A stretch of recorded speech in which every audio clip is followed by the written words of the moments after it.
Souvenez-vous, dans les années 60, on avait abattu toutes les haies pour faire de l'agriculture à grande échelle.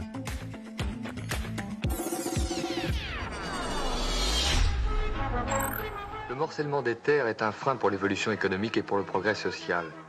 Devant la concurrence européenne, il faut s'adapter aux conditions nouvelles d'exploitation. Cette opération a un nom, c'est le remembrement.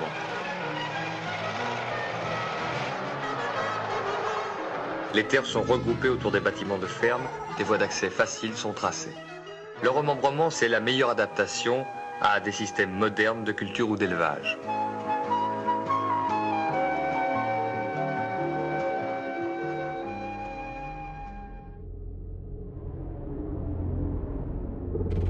Dans un paysage comme celui du sud des Deux-Sèvres, on a perdu à peu près les 3/4, si ce n'est plus, des prairies permanentes. Donc on a éliminé les prairies permanentes, on a éliminé les prairies inondables, les arbres, le bocage, les petits bosquets forestiers.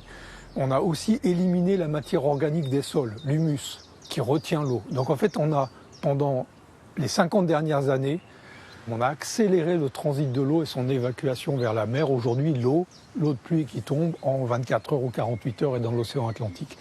Et on s'étonne ensuite qu'on manque d'eau au printemps et en été. Mais il y a moyen d'inverser la tendance. Depuis 20 ans, Vincent Bretagnol expérimente de nouvelles méthodes sur un territoire de 500 km² qui regroupe 24 communes des Deux-Sèvres. Des dizaines de kilomètres de haies sont replantés autour des terres agricoles, des centaines de mares et de zones humides restaurées. Objectif, une terre qui retienne l'eau. Vincent Bretagnol appelle ça un territoire éponge. Ce qui est important dans ce milieu, en fait, c'est que l'eau s'écoule extrêmement lentement. Elle s'écoule presque pas, en fait, en hiver dans les prairies sont inondées.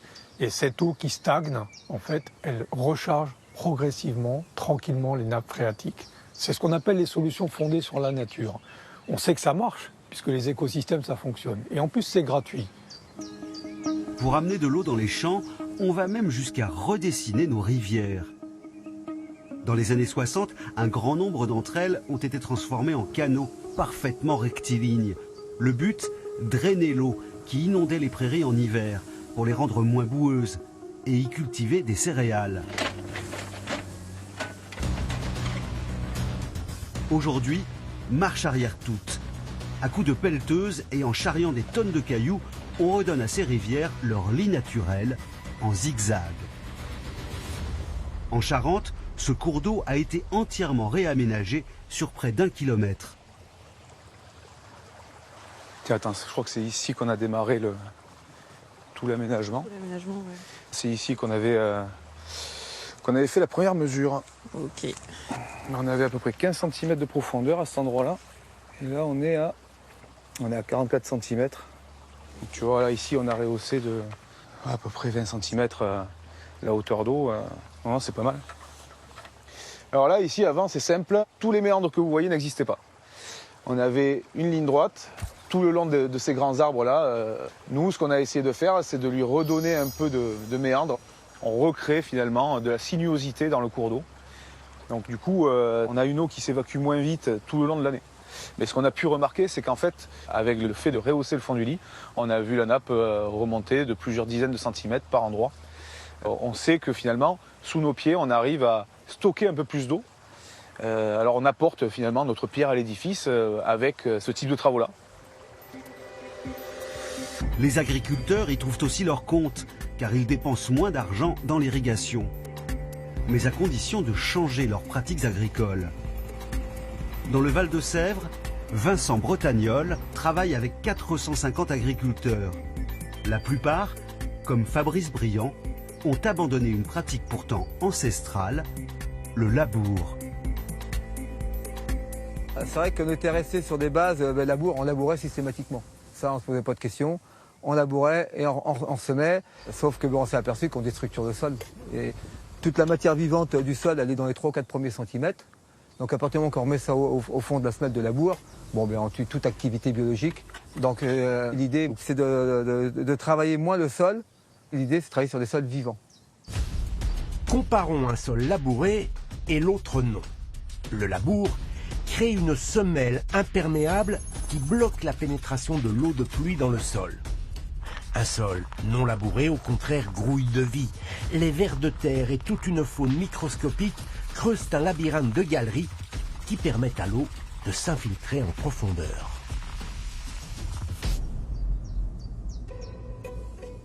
Et pour conserver l'humidité de ces terres, Fabrice maintient en hiver ce qu'on appelle une couverture végétale sur ses champs.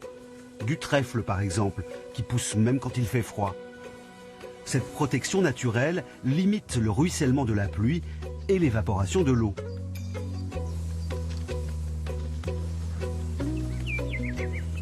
Un sol non labouré et bien couvert en hiver peut stocker 15 à 20% d'eau en plus. Enfin, pour consommer moins d'eau, Fabrice ne cultive plus la même chose.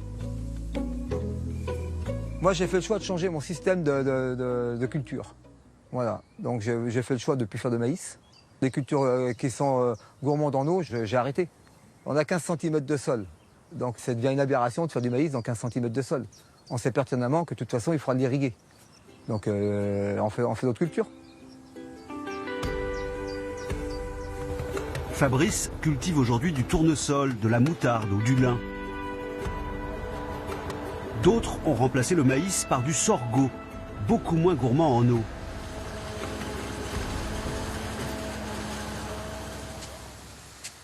Un vrai problème, ce maïs.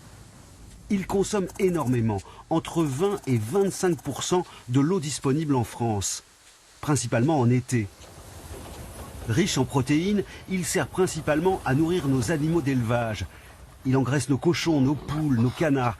Et surtout, il a transformé nos vaches en usines à lait. Il y aurait pourtant moyen de réduire la quantité de maïs dans l'assiette de nos vaches, en les nourrissant en partie avec du sorgho, mais aussi avec plus d'herbes. L'idée est de remplacer les champs de maïs situés près des cours d'eau par des prairies inondables, qui ont l'avantage de recharger les nappes phréatiques.